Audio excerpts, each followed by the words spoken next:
Hello friends, स्वागत है आपका मेरे यूट्यूब चैनल पर।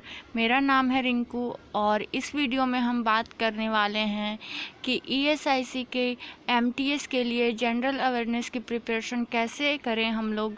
तो चलिए वीडियो को स्टार्ट करते हैं बिना किसी देरी के। सबसे पहले हम लोग बात कर लेंगे कि जो जीए का सेक्शन है उसमें कितने मार्क्स के क्वेश्चन पूछे जाते हैं और कितने क्वेश्चन पूछे जाते हैं।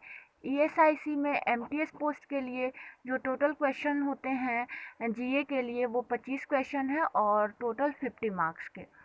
और हर एक क्वेश्चन जो है वो 2 मार्क्स का होता है। जीए जो है वो हर एक प्रीलिम्स हो या मेंस हो उसमें सब में पूछे जाते हैं। और ये जो होता है किसी भी एग्ज़ाम के लिए टॉप स्कोरिंग सब्जेक्ट होता है। तो अगर अगर आपने जीए में अच्छे अटेम्प्ट किए हैं, क्योंकि इसमें टाइम भी कम लगता है और आपके अटेम्प्ट अच्छे हैं, तो ये आपको हेल्प करेगा कि आपके प्रीलिम्स और मेंस दोनों क्लियर करने में। तो आइए हम बात करते हैं कि इसमें कौन कौन से टॉपिक हमें पढ़ने हैं। सबसे पहले हम लोग बात करेंगे इम्पोर्टेंट डेज़ की। अगर आप कोई इम्पोर्टेंट डेज़ याद कर रहे हैं तो उसके साथ साथ उसकी थीम भी याद रखनी ज़रूरी है।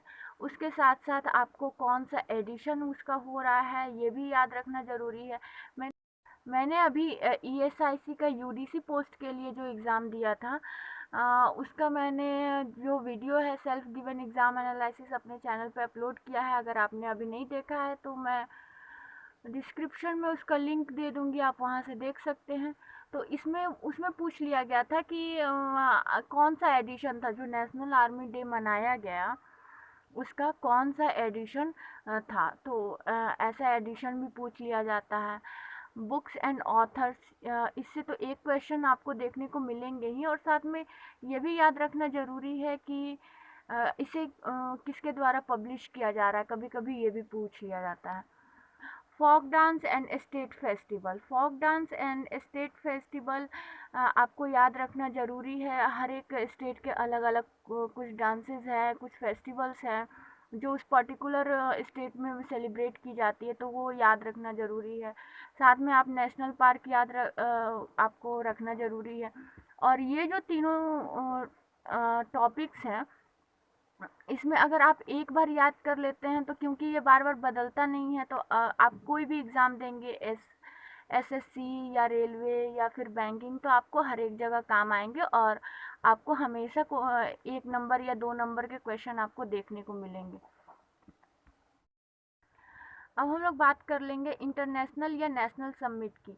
जैसे अभी G7 समिट हो गया, G20 समिट हो गया।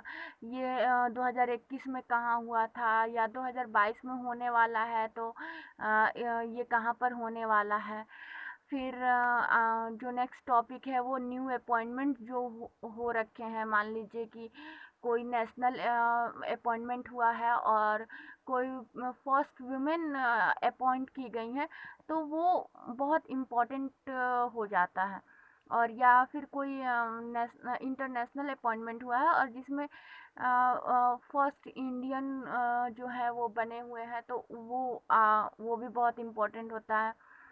फिर आप यहाँ पर देख सकते हैं कि फर्स्ट इन इंडिया, जैसे मैंने जो एक्सपीरियंस किया उस हिसाब से मैं बता रही हूँ कि अभी पूछा जा रहा है कि फर्स्ट इन इंडिया लाइक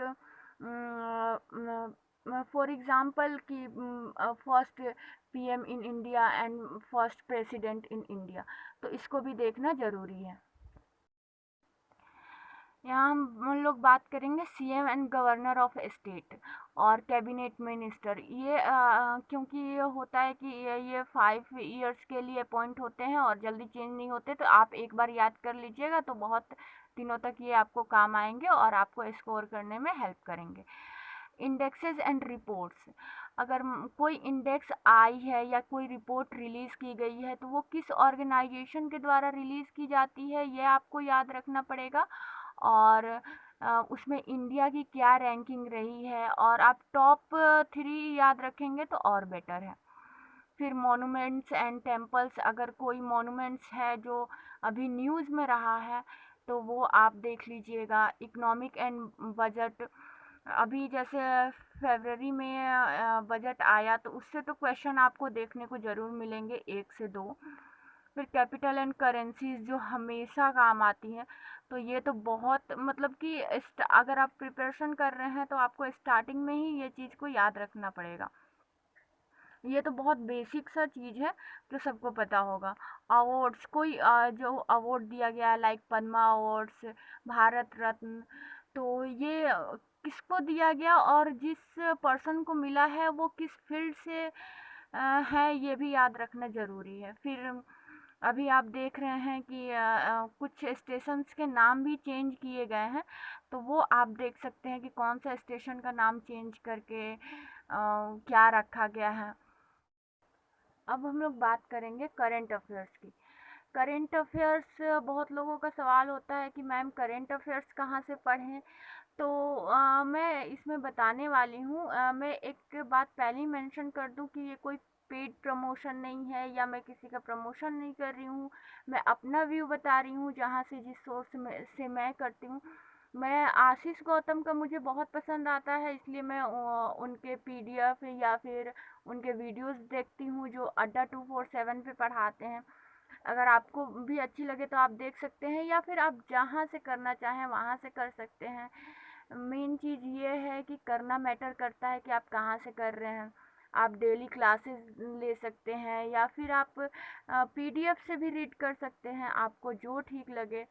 उसके बाद आप डेली क्विज दे सकते हैं, वीकली क्विज भी आते हैं, मंथली क्विज भी आते हैं जो आसानी से अवेलेबल होते हैं, तो वो चीज़ आप देख सकते हैं। और इसके साथ साथ आप मॉक लगा सकते हैं।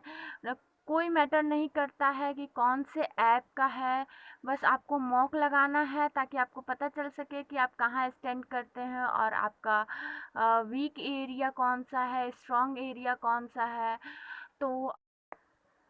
तो अभी जैसा कि एमटीएस का जो एग्ज़ाम है वो मई के सेकंड वीक में होने वाला है, तो हमारे पास जो है अभी ऑलमोस्ट 1 मंथ का टाइम है इसकी प्रिपरेशन करने के लिए। और जीए सेक्शन की तैयारी अभी से करने से ये होगा कि ये हमें प्री के साथ साथ मेंस में भी हेल्प करेगी।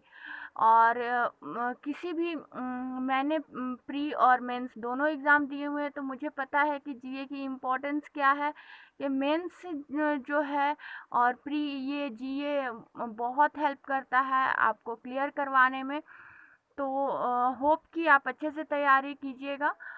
तो हे फ्रेंड्स, ये थी आज की वीडियो। अगर आपको मेरी वीडियो अच्छी लगी हो तो मेरे वीडियो को लाइक करें, शेयर करें और मेरे चैनल को सब्सक्राइब करना ना भूलें। तो मिलते हैं नेक्स्ट वीडियो में।